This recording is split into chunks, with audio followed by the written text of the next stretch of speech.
Good day, sir. Our discuss is all about finding the random variable and probability distribution. I have an example this.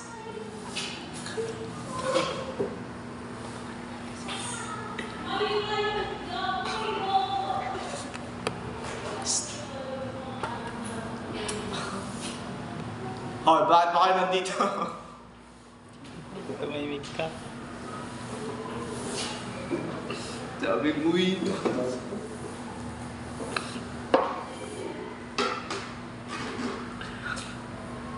Talaga tumindi ikaw.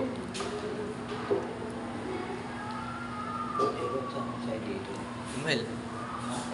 Umel.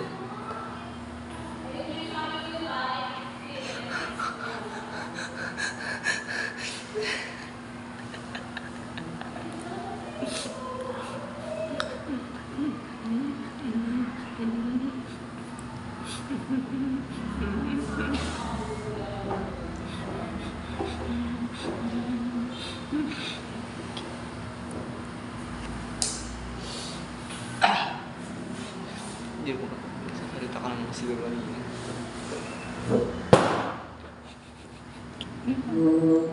Ah!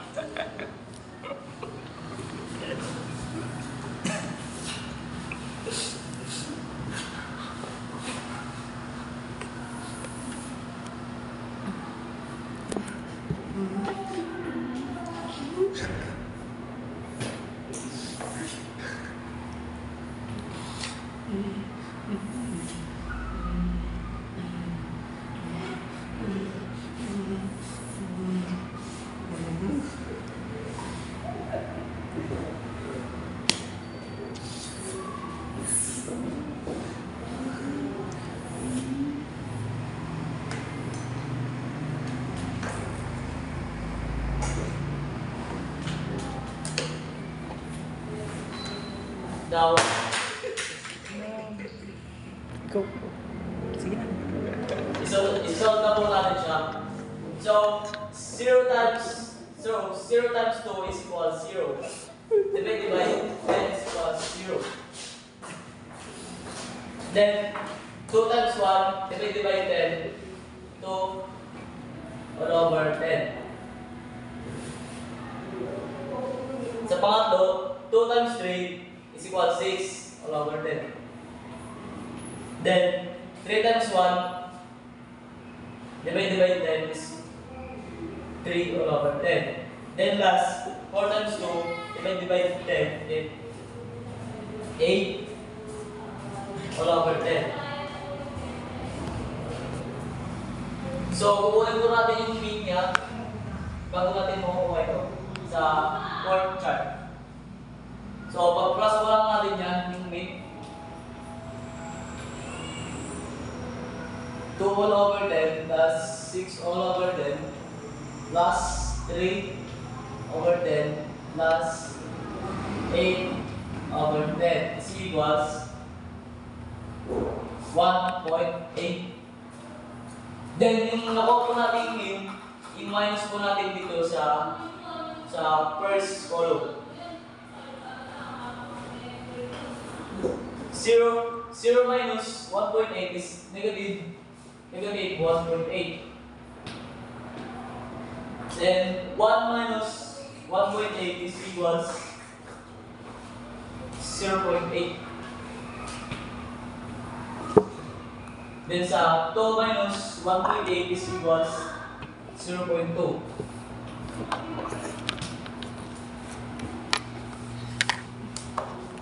Three minus 1.8 is equals 1.2. Then sa number 3, 3 minus 1.8 is equals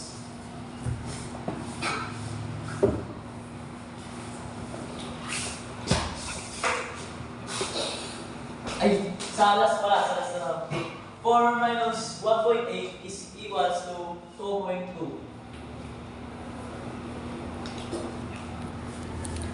Then, dito sa fifth column, ipag-times lang natin sa by itself. So, negative 1.8 squared is equals to 3.24. Then sa second, 0.8 squared is equals to 0.64.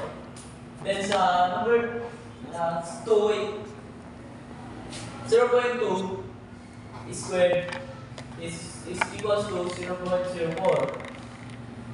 Then sa 1.2 squared is 1.42. Then sa last, 2.2 squared is 4.84. Then sa 6 charts sa pakanin na charts ay kukunin po natin yung variance. Yeah, variance. Kukunin natin yung variance.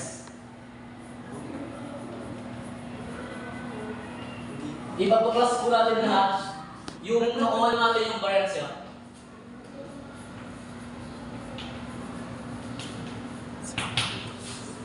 $3.24 plus 0.64. Right. Balik pala tayo dito. So, 2 times 10 times 3.24 is equals to 2,000 lang natin. 0.648. Then sa 2 all over 10 times 0.64 is 0.128. Then sa 3 over 10 plus 8 times 0.04 is equals to 0.12. Then sa 6 over 10 times 1.44 is equals to 0.288. And the last, 2 Tama. over 10. 10 times 4.84 is equals to 0.484. Then, kukunan na po natin yung variance niya. The formula as the variance is equals to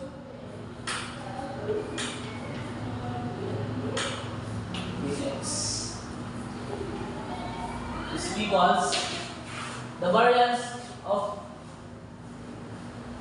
variance is 0.648 plus 0.128 plus 0.12 plus 0.288 plus 0.484 is equals to 156.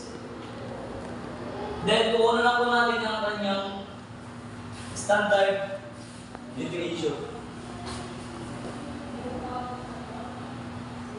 The formula is equals to square root of a square is equals yung naura po natin doon is i-distribute lang na 8 basta ipapalang natin ang kilo. Si Aito. 1.56 Idol ay. is equals to 1.25. As you can see, this is the final. I will repeat that discussion. I have an example C. So x is equals to 0, 1, 2, 3, 4, and the p of x is equals to 2 all over 10, 2 over 10, 3 over 10, 1 all over 10, and 2 all over 10. Ipagtatimes lang po natin yan. So, 0 times 2 is equals 0. 1 times 2 is equals 2 all over 10. 2 times 3 is 6 all over 10. 3 times 1 is equals 3 all over 10. 4 times 2 is equals all over 10. Then sa x minus p of x. Kukunin lang po natin yung mean. Again, yung mean po natin yung pinagpas dito. 2 all over 10 plus 6 all over 10 plus 3 over 10 plus 8 all over 10 is equals to 1.8. Pagkatapos po niyan ay i-minus po natin sa x sa nakuha po natin mean. 0 minus 1.8. 1.8 is equals to negative 1.8. Then, ulit-ulitin lang po natin yung step doon. Then, 1 minus 1.8 is equals to 0.8. Then sa 2 minus 1.8 is equals to 0.2. Then sa 3, 1.3 in minus 1.8 is equals to 1.2. Then 4 minus 1.8 is equals to 2.2. Then sa 1, 2, 3, 4, sa fifth column, ganun lang po ay squared na naman po siya sa by itself. So, negative 1.8 squared is equals to 3.24. 0.8 squared is 0.64. Then 0.2 squared is 0.04. Ulit-ulitin lang po natin. 1.2 squared is 1.44. And 2.2 is equals to 2.2 squared is equals to 4.84. Then sa last column, ipag-minus po lang natin sa P of X and sa last column. So, Sige go. ay balik pala. Last 1 minute. Sa second column is 2 all over 10 times 3.24 para makuha yung last column. So, 2 all over 10 times 3.24 is equals to 0.048. Then sa 2.10 ay 2 all over 10 is equals times 0.64 is equals to 0.128. Then sa 3 all over 10 times 0.04 is 0.012. Sa 1 all over 10 is times 1.44 is 0.88. Then sa last, 2 all over 10 times 4.84 is 0.484. Then, kukuha na po natin ang kanyang variance. So, we have here, I list the variance. Then, ipagbukas lang po natin yung kanyang variance. So, 0.048 plus 0.128 plus 0.012 plus 0.28 plus 0.84. As you can see, nasulat ko na po dito sa kanyang variance. So, the is equal is 1.56. Then sa kanyang standard deviation is, ang kanyang formula is, hindi ko lang tawag yan, basta distribute ko lang yan, pinalitan ko na ito. So, square to 1.56 squared is equals to 1.25. Okay.